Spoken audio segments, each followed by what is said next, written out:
quality of recruit that you don't have to worry about. Do you use that in recruiting? When you go sit in front of people, are you saying, listen, we're holding these to higher standards? We have to. Yes, we certainly do. We talk to our recruits as potentially being among the elite. I would want to go, if I was a student athlete or parent of a student athlete, I'd want my son or daughter to come to a school where APR is 1,000. Not just passing, which is 930 or 940 or 950, what the standard is going to be, but 1,000. That would tell me they have academic excellence from the athletic director on down. I'm pretty proud of that. Coach, you said Saturday after the game you got pretty passionate about this subject, and you said, 2 years before you got here, the APR, and then you said 1,000 days. For this to come long before that 1,000 days, how beneficial is it? I think what it points out is it points out the leadership in our program about what we're going to do is we're going to take the things that we're doing the most poor and make those the best. We were the most poor academically here. We were disaffected as a team and disaffected in the classroom. And we've turned that around to be the best in the conference because you can't get better than 1,000. And also, we were bad on offense. We were as bad as you could possibly be. And we have risen our offense back to at least a subsistence level. Unfortunately, we've also fallen in other areas, which is primarily the defense and the win-loss record, which continues to be one of the worst barometers of the success we're having in our program. Because the things that we needed, we have solved. One, we needed better turf. Jeff and his staff took care of better turf in Holtz Arena. We've updated the facility. Two, we're way better academically. And we've done this thing academically. I want you guys all to understand this. Without a great increase in our budget. Quentin Freeman works for us as a academic coordinator of excellence, not as a defensive coordinator. And it was that position that Q takes now. And I will not back away from that as we try to rise ourselves defensively. And we have created some standards inside of our program at no cost to the university that has enabled us to solve some of the major issues we've had. The arrival of Don Bailey as an offensive coordinator for 2 consecutive years. First time this program's had the same offensive coordinator 2 years in a row for about 6 years. It just points out the fact that we can become consistently great in all areas. We've just taken the most heinous areas and worked on those first. On Saturday, like he said, you were pretty passionate about that. And how it wasn't fair to those seniors that they had to go out like this. How are you feeling now about the future of your team? Well, it's exactly the same thing. We go back to this concept of 1,000 days. Where in the program are the guys that have been at their position for 1,000 days? They really still don't exist. We don't have a redshirt senior next year, not one, who's recruited on full scholarship. That's at his position, not one. So that meant that the recruiting that we were doing 4 and 5 years ago was not being beneficial towards the future of the program. And again, this team will continue to pay that price until we can put a cadre of older guys on the field that are starters, that have been in the program, that understand our academic importance, that understand how to play in the program, and certainly understand the performance of their position. We are still relatively novices because our first recruiting class was not very big. There were a number of injured players in this program whom we had to fulfill financial obligations to, who never saw the field. And certainly, we took our true first big recruiting class last year, and most of those guys were pups, even though we had to play 11 of them this year. That's a year too early. It's really 3 years too early for most of the freshmen. In fact, we would like to get to eventually the point where every single freshman gets redshirted, so he can be a redshirt junior and begin his career as a starter at that point. How does that relate to the academics and that now this is fixed, now you can move forward? We have enough. We have the complete limit of scholarships. We have the complete limit of initial scholarships to offer in a single year. We are not really in a position where we're going to ignore walk-ons on our team, but we have really embraced walk-ons on our team that have good grades and reward those guys with financial aid so that they will help us with our APR, and they have certainly done that. But it necessarily did not help us that much on the field. We were too small, too short, too slow at certain positions to get stops. And while our APR has risen because of their efforts on the field and in the classroom, on the field we have to become taller, bigger, longer, and retain intelligence, smart, and academic performance oriented. Coach, I wanted to ask you this for a little while. With the church changing the age of admission down to 19 and 18, I guess 18, how does that affect you now as you go forward into recruiting that athlete? Well, in Eastern Idaho, the LDS Church has a tremendous sway. And the mission concept among graduates in Eastern Idaho high schools is a pretty important facet as to whether they want to go to college or wait and begin their career a little bit later on. We currently have 4 guys who we are entitled to as recruits, or they're entitled to us when they get out from their mission to come back and join our program. And there is probably 7 or 8 kids this year in the state of Idaho that we would love to offer scholarships to once they return from their mission. And by the church lowering the mission age, they've made it wonderful for us. They've made us a monster. And we will be that monster because a kid that goes on a guy that goes on a church-related mission will be back to us actually a year sooner, and he will have a greater opportunity because of his familiarity with our program and how we're doing to understand what we want inside of our program. So I believe, I think it's a monstrous move for schools that embrace the church mission return to their program, and for us, we're certainly opening up our doors to those guys like we always have. You had always said that you wanted kids to go because the guys you had recruited that were mission guys left already and you didn't play them. So that's the same thing. You just want them to get out the door as fast as they can so they can get back to you. Well, as a non-Mormon, I just see the mission as being a tremendously maturing experience. And almost every single guy that comes back from his mission that wants to play gets an opportunity for us. And their names are Lecky Fuapau, Mitch Beckstead, and on and on and on. Riley Sessions, one of our young quarterbacks who's been on his mission.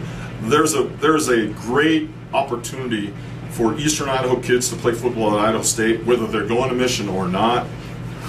We'd almost prefer everybody, even non-Mormons, to go on a mission because we get them back, 700 days biologically older, and then it cannot help but make all of the things we're talking about, maturity, success, academic importance, be a greater part of our program. Going back to the teams or the kids that are on the team now, the freshmen, and with the APR problems in the background, so are you ideologically, are you still 2-3 years away from those kids being true Big Sky starters? No question, Jeff. We are still probably another 1,000 days away from being able to put a team on the field that is consistently at the same chronological age as the teams we're playing against. I mean, you can play a couple of freshmen, but you can't play 11 of them. You can't have 3 of them starting your offensive line. You just can't do that. That's just impossible. You can't have a lot of redshirt freshmen or true freshmen as backups even. Those guys need to be on scout team. They need to be 3rd on the depth chart. They don't need to be on the field nearly as much as we've had to make them be.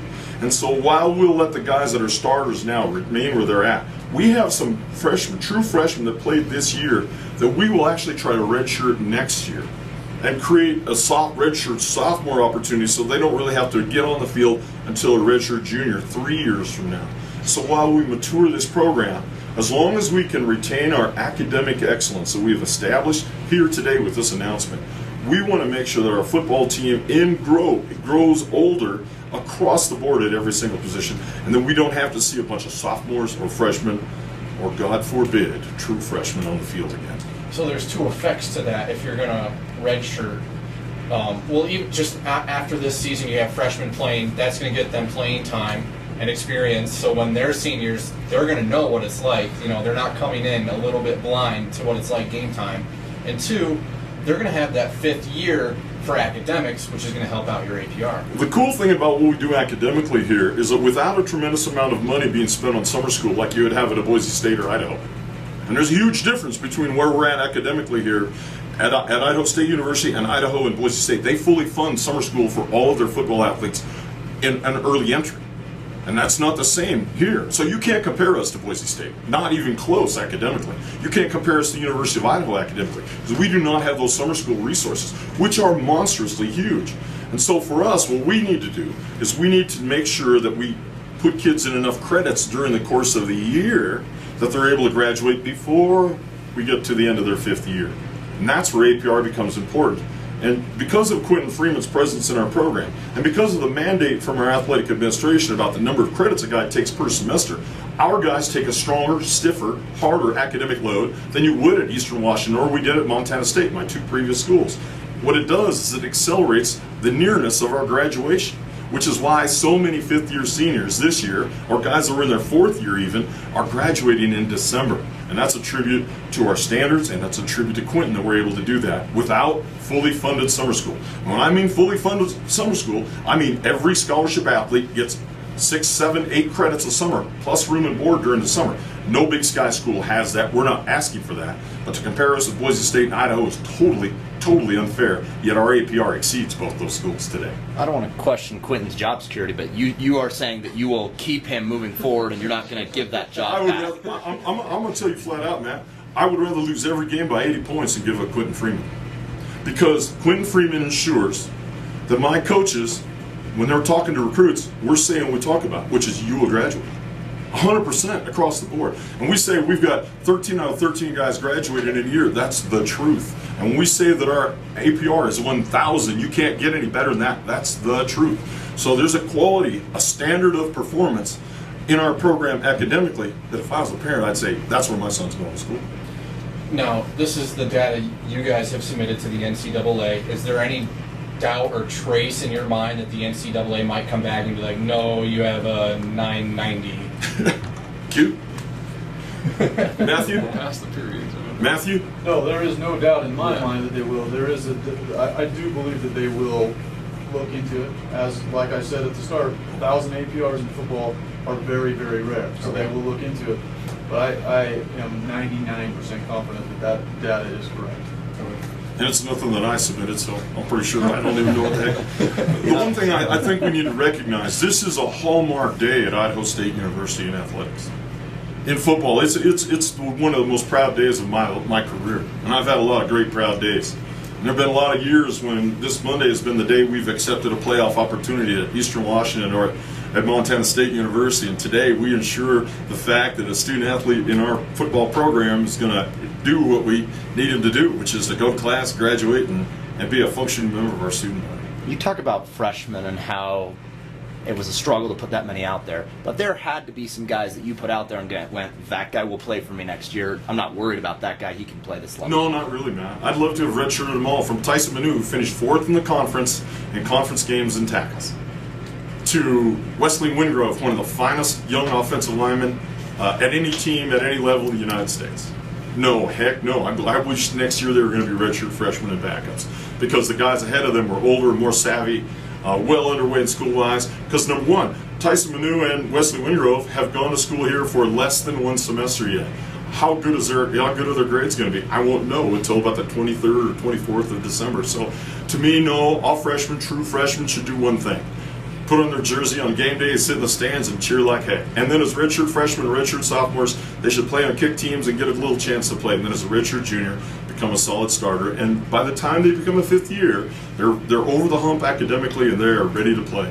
And if you go look at the great teams in our conference, not at the Division I level, but in our conference, they are inundated by juniors and seniors at the top levels. What's the next step for you? Is it time to go recruit now? Well, recruiting's also kind of limited for us defensively, where we're the most sick. I mean, if you look at our record and our numbers, you'd say, Kramer, you need a lot of help defensively. The good thing is it's on site. It's already here. We redshirted 11 guys on defense, all of whom will have a major impact on us, including Tyler Cooter and Terrence Carey, 2 300-pounders that will help on our defensive line. We're going to try and get 2 transfer linebackers, and I think both those guys have a chance to be here at mid-year to help a linebacking core that is completely shredded, completely unaffected. And in the secondary, we can move Cameron Gupton out to cornerback, which is a more natural position, because Tanner Davis, Cody Sorensen, and Pat Carter returned at safety, having missed the entire season. So defensively, we are going to be just fine. We literally only have a couple scholarships available because so much of our youth is back, which means some of the guys that we played this year are going to have an opportunity to redshirt next year. And the same thing is true in offense, where we had 2 major issues when we got here. 1, APR, 2, offense. Our offense has risen. Now we got to score points in the red zone. But in our offensive front, which we said at the start of this year was a major issue, 4 out of 5 starters returned. 2 sophomores and 2 freshmen that have already played a lot. And with all their backups are back, we'll have more than 14 guys for spring practice, which is what we had in 2011. In no way, again, here comes the job security question, but in no way am I questioning you to lose your job. But when you're the worst defense in the history of the conference and in the history of the NCAA, and you're the defensive coordinator, what changes? Because it can't stay the same. Can't stay the same. Well, it won't stay the same because we'll be a year older. So automatically, whatever changes we make are going to be part cosmetic. Because when you're older, you're more savvy. And when you're older, especially in your defensive front, you're going to be better. And we need help at linebacker. And linebacker is where we have taken all of our scholarship out of. We don't have hardly any guys on scholarship at linebacker. And that has really, really hurt us. Because, again, we entered this season still 4 scholarships short. We're at 59.87 today. Because I couldn't even fill them because I could only sign 30 initials. So where were those 4 full scholarships at? Linebacker. And boy, wasn't it evident every play. What about the coaching staff? What's your time frame as to making the decisions and moving forward on When that? I know, Matthew, when I know, I'll talk to you. Have you thought about? I asked you this Saturday too. Will you be the defensive coordinator coming up? When I know, you will know. Anything else, Coach?